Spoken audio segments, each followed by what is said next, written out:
2026世界盃4強，法國對西班牙呢場歐洲對決，最強之矛對最強之盾，本以為會好精彩啦，但係估唔到結果會咁一面倒嘅。法國排出一個4-2-3-1，中場由拉比奧特拍祖亞文尼，左側為迪尼，左翼用上巴高拿，進攻重點仍然落喺麥巴比、奧利斯同埋丹比利嘅化學作用。而西班牙同樣為4-2-3-1，正選11人，冇任何驚喜嘅，中前場會不斷換位擾敵。咁首先睇西班牙進攻嘅時候，三中場加前鋒喺中間形成鑽石型，嘗試 overload 法國中場。法國防守嘅時候則轉成類似一個平排4-4-2，奧利斯負責阻止洛迪攞波。中場3對3，避免輕易被 overload。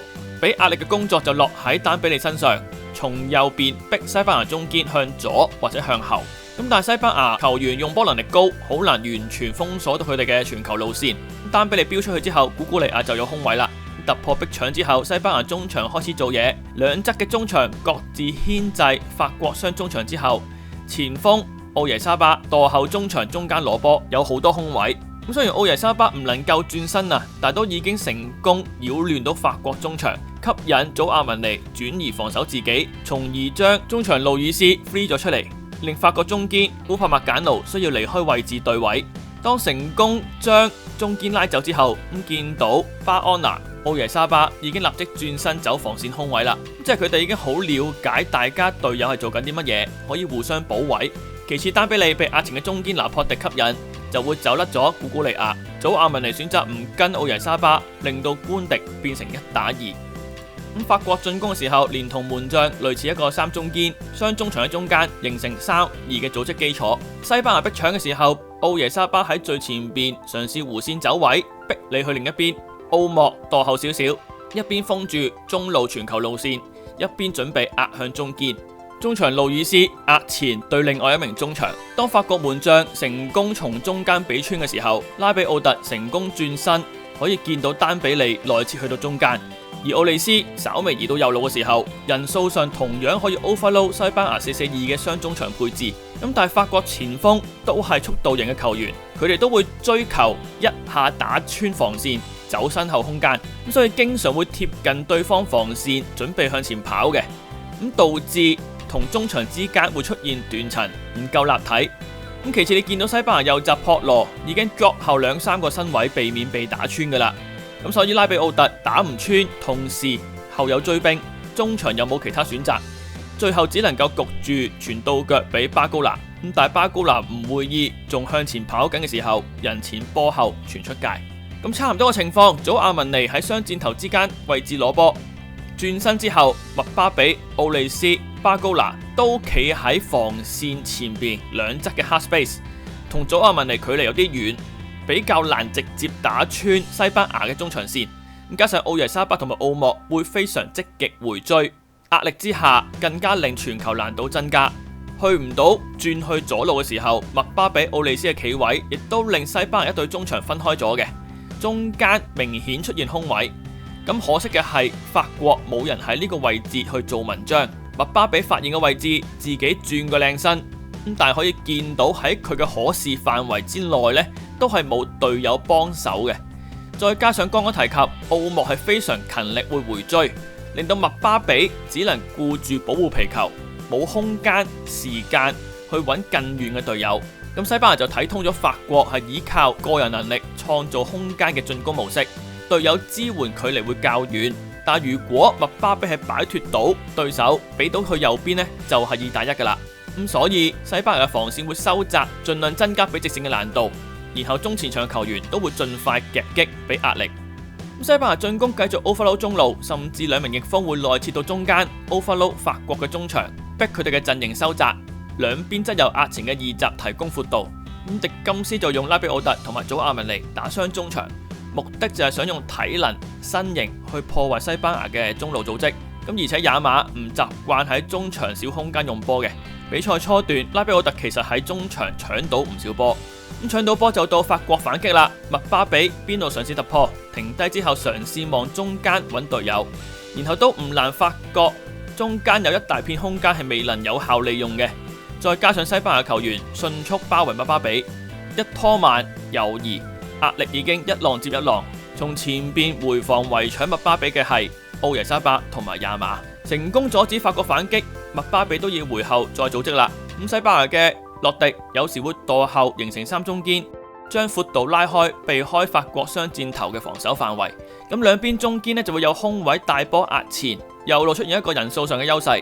巴高拿需要同時面對中堅同埋右閘撲羅。咁撲羅沿邊壓前嘅時候，也馬在內切黑 space 接應。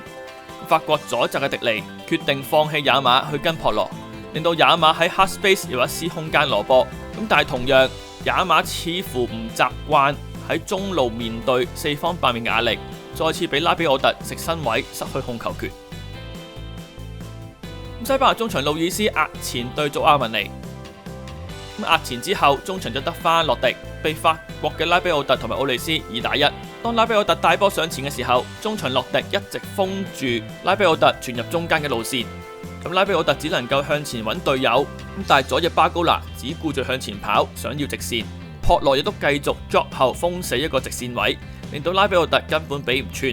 咁同時留意中間前鋒奧耶沙巴一直有跑翻嚟補位嘅，回防協助西班牙切斷法國向中間嘅路線，拉比奧特只能夠回後再組織啦。西班牙再次破壞到法國嘅快攻，去到右邊烏帕麥簡奴控波嘅時候，奧耶沙巴又跑到過嚟俾壓力，同樣唔俾對方咁容易揾到中路嘅隊友。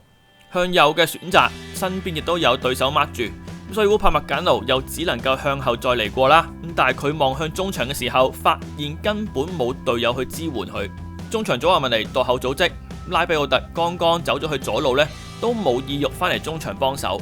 但人哋奧耶沙巴都走到過嚟防守嘅時候，你有乜理由仲喺左路 hea 呢？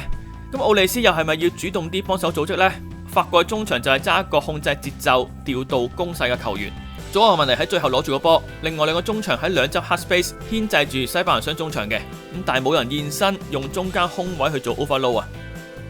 咁相較西班牙法國嘅球員默契就明顯冇咁好啦。例如逼搶嘅時候會內收嘅丹比利嘗試弧線走位，逼西蒙選擇。咁理論上墮後嘅奧利斯要去逼其中一個中場封鎖短傳選擇啦。咁但係留意畫面嘅左邊，咁其實拉比奧特係有壓前去準備嘅。咁所以如果奧利斯有留意隊友，佢係應該要準備逼路易斯，留翻洛迪俾後邊嘅拉比奧特。咁但係奧利斯冇觀察隊友，冇提前行動，令西蒙可以輕鬆傳俾路易斯解壓。咁事後都見到丹比利同拉比奧特有用手表示對奧利斯走甩人嘅不滿嘅，證明法國默契係有啲問題嘅。咁然後法國嘗試轉成人盯人防守，而西班牙利用好多走位去拉扯空間。咁其中見到翼鋒巴安拿回後現身，而身後跟佢嘅係中堅烏帕麥簡奴。烏帕麥簡奴一直死跟唔俾佢轉身啦。巴安拿向前踢嘅時候，西班牙最前邊係剛剛喺禁區頂接波嘅路易斯，而跟住佢嘅係中場祖亞文尼。咁奧莫回到較深嘅位置，令到中堅沙列巴唔敢跟到咁出。不過再次見到拉比奧特破壞到西班牙嘅進攻。咁今次前邊終於捉啱人，成功引導對手。西班牙嘅左邊冇傳球選擇，拉比奧特防守奧莫再次成功截到皮球。咁但係奧利斯今場嘅狀態實在太差啦，多次喺中場失去控球權。法國防守嘅時候陣型收窄，其中雙中場、雙中堅保護中路，雙箭頭都有嘗試參與防守，位置企得好，更加容易令隊友預判皮球嘅方向。丹比利嘅奧利斯準備接波，已經開始向前走啦。壓前助攻嘅古古尼亞想犯規阻止嘅。法國最強嘅就係呢種反擊，見到西蒙企得頗出去防止法國啲走位波嘅，比前少少都會被西蒙清走，比後少少又會俾中堅追到。咁西班牙回防都好快嘅，麥巴比過一下，撲羅已經追到啦。咁最後1打3，麥巴比都已經冇晒射門嘅空間。再組織第二陣攻勢嘅時候，西班牙嘅4人防線已經 reform， 中場都翻咗嚟4個，特別係攻擊中場奧莫。咁法國防守繼續4-4-2，咁由於4-4-2只有2名邊路防守球員，當西班牙左中堅拿破迪帶波上前嘅時候，右中場位置嘅奧利斯會暫時被形成1打2，而佢又因為古古尼亞而後退，咁所以拿破迪可以不斷帶波壓前。咁呢個時候前鋒麥巴比應該要盡快幫手，俾壓力拿破迪。咁然後巴安拿內切進一步帶走官迪，俾更多空間古古尼亞。不過古古尼亞嘅傳中過晒頭，咁但係接下來發生咩事，大家都應該知道啦。迪尼面對來後彈地嘅時候，身後嘅也馬已經高速靠近噶啦。如果佢知道有人嚟緊呢，就應該頂走個波啦，頂佢底線或者邊線都好。但係佢卻選擇用頭點高個波，俾到更多嘅時間也馬去接近佢。其實呢個時候仍然有時間做 shoulder check 嘅，或者隊友要嗌有鬼嘅法文版啊，知道後邊有人靠近佢就唔會用腳去踢個波，可以用身位擋住也馬，然後轉身都得嘅。但係迪尼完全冇望到啦，只係望住個波，隊友都冇幫手嗌有鬼，再用腳解圍呢，就踢中從後涉前嘅也馬啦，輸咗一個不必要嘅12碼。咁喺決賽犯一個咁低級嘅錯誤，完全破壞咗比賽嘅平衡啦。西班牙嘅球員會不斷換位，今次奧莫轉到去左翼，然後拿破迪同樣攞波向前嘅時候，法國嘅右中場丹比利又要1對2，一俾到奧莫就到右閘官迪1打2啦。西班牙逼搶成功，將迪尼夾喺邊路，同樣路易斯壓前之後，中場得翻落迪，丹比利內切中場可以同奧利斯形成2打1。當丹比利一攞波，見到西班牙嘅球員會盡快俾壓力，而防線亦都明顯收得非常窄，同時亦都準備向後跑，防止被直線劏穿嘅。特別撲羅繼續預早 drop 後幾個身位，防止利用速度壓過佢。法國擅長嘅進攻方式已經俾西班牙摸透晒啦，西班牙一定會防範法國兩邊嘅快翼。當迪尼回後嘗試揾中間隊友，都係冇人支援嘅。咁我個人嘅觀察就係4-2-3-1對4-4-2，中場必定有 overload 發生嘅。祖亞文尼、拉比奧特分別牽制路易斯同埋洛迪，奧利斯或者丹比利就會有空位嘅。巴高拿喺邊路終於有機會上腳，有機會同撲羅1對1。咁迪尼嘅 overlap 支援嘅時候，呢球就應該俾啦，因為迪尼落到底禁區內係3打3，如果傳中呢係有機會可以入波嘅。咁但係巴高拿內切起腳呢，反而會對住5個防守球員，好難射到一個好靚嘅世界波啦。咁今場嘅比賽重點就係中場質素嘅分別啦。當西班牙嘗試施壓，法國被逼到回中堅嘅時候，中場祖亞文尼俾路易斯 mark 住啦。咁另外一名中場呢，拉比奧特竟然係散緊步，仲要向緊反方向走。問號，作為中場唔係應該盡快向中間走，幫隊友提供出球點咩？最後雖然係門將控甩腳，匆忙咁踢個波出嚟，咁但係中間點解會冇隊友幫手呢？然後俾西班牙截到原地反擊啦。喺禁區附近，西班牙已經係6打5啊。咁點解中場拉比奧特仲未有意欲回防呢？佢嘅身體動作係仲未起步嘅，佢下一秒先開始跑。另一邊嘅丹比利都係同樣情況啦。咁你再比較翻對面嘅奧耶沙巴同埋奧莫嘅積極性，呢個就係分別啦。咁法國越急，西班牙就越打越順。法國嘗試全場人盯人加強壓力啦，但係球員嘅執行力真係唔夠好。西班牙 overload 中場，而且球員位置係非常流動嘅。奧耶沙巴會走到中場攞波踢，而洛迪亦都好識走位去支援隊友，令到法國嘅球員好難去跟。跟住祖亞文尼唔知點解跟下路易斯又唔跟啦。西班牙中場控制力同埋走動就令法國嘅防守非常困難。法國嘅進攻模式主要都係向前走，想打對手身後嘅空間。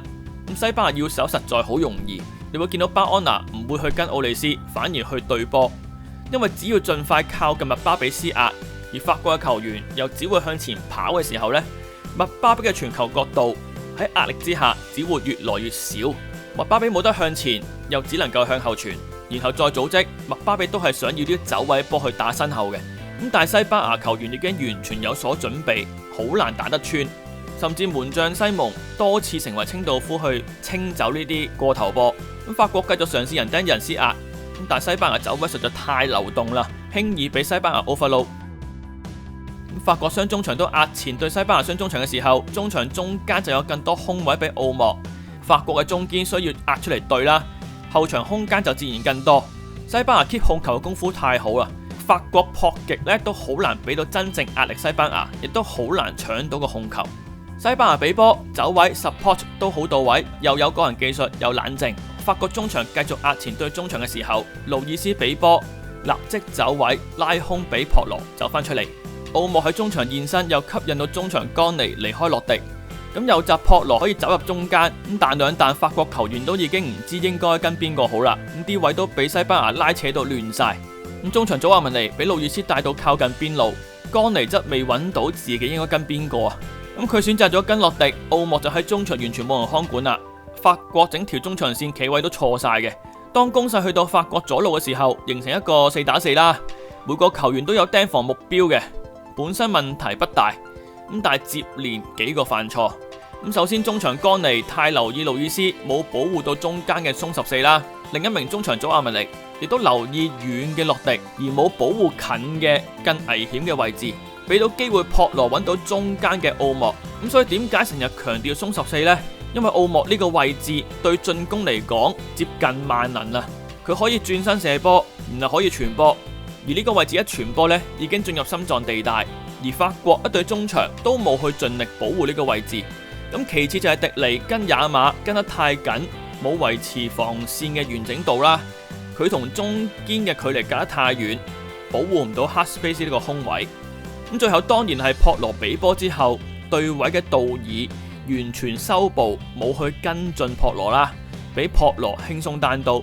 咁入波之後，道爾同埋迪尼仲互相埋怨添。咁輸到2-0之後，法國基本都冇能力對抗西班牙噶啦，戰術冇任何變化去解難啊，換人都係位換位，進攻係仍然斷開兩截。西班牙喺中間輕易截斷所有傳球路線，然後再俾壓力持球者，唔俾時間思考。西班牙兩條平排嘅4人防線，咁帶波上前嘅拿確斯好難擺脫壓力，精準打穿俾到隊友。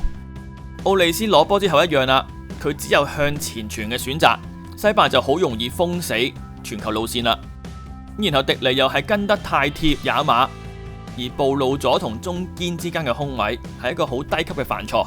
咁好彩也馬越咗半個身位，食咗個炸糊，咁但已經證明到法國係毫無還擊之力啊！咁總結確係一個格食格嘅比賽，西班牙完全捕捉到法國嘅弱點，但係重點係領隊迪金斯眼見球隊完全被壓制嘅時候，卻無動於衷，戰術上冇任何調整去解決問題啊！純粹交俾球場上嘅球星，等佢哋出現一個神來之筆。咁但係今場奧利斯、丹比利完全水準之下，交唔出表現，麥巴比獨力難撐。咁迪金斯就企咗喺度，完全冇任何 Plan B。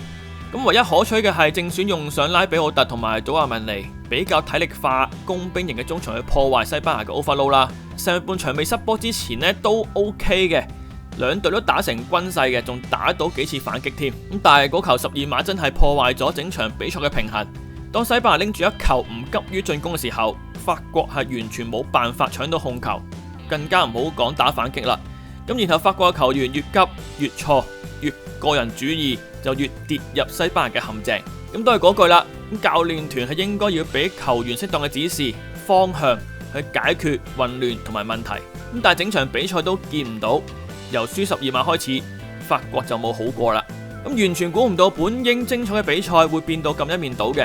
咁講真，作為觀眾係有啲失望嘅。咁西班牙呢個陣同埋戰術非常純熟，中場嘅 overload、走位、換位、配合都令對手難以防守。選擇釘人呢，反而容易跌入錯位嘅陷阱。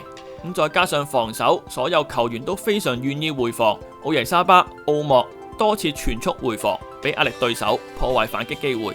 咁嚟到決賽咁多場都係失一球呢，並唔係符碌嘅。咁決賽西班牙對阿根廷，中場一定係重中之重噶啦。兩隊進攻都中意集中中場中路，而且雙方嘅技術都非常犀利，對防守企位呢要求會好高。稍為跟錯人，企錯位就會被懲罰噶啦。咁集中中路同時都要留意兩邊空位嘅掌控啦。也馬喺右路嘅狀態或者會成為關鍵，美斯又會唔會離開中場重地，繼續更多出現喺右路呢？咁我估比賽嘅節奏都會由西班牙掌控嘅。咁但係阿根廷近乎犯規嘅高壓緊逼，唔會俾西班牙咁舒服咁用波。阿根廷嘅壓力亦都不容忽視，幾場去到最後關頭後追呢，絕對唔係好彩嘅。咁好啦，今條片講住咁多先啦，大家應該都好期待今晚嘅決賽啦。咁之後分析片會出決賽先啦。咁然後4強嘅英格蘭對阿根廷呢，會之後先再出翻嘅。呢場比賽我估大家都好想睇噶啦。咁如果大家想睇嘅話，就記住 CLS comment like share 同 subscribe， 訂閱嗰度爭少少就10萬啦。未訂閱嘅朋友幫手撳個掣。如果能力許可嘅，歡迎加入會員啦，或者下邊嘅 Super Fans 留言話俾我聽，你仲想睇世界盃邊一場嘅分析。咁好啦，我哋下條片決賽再見，拜拜。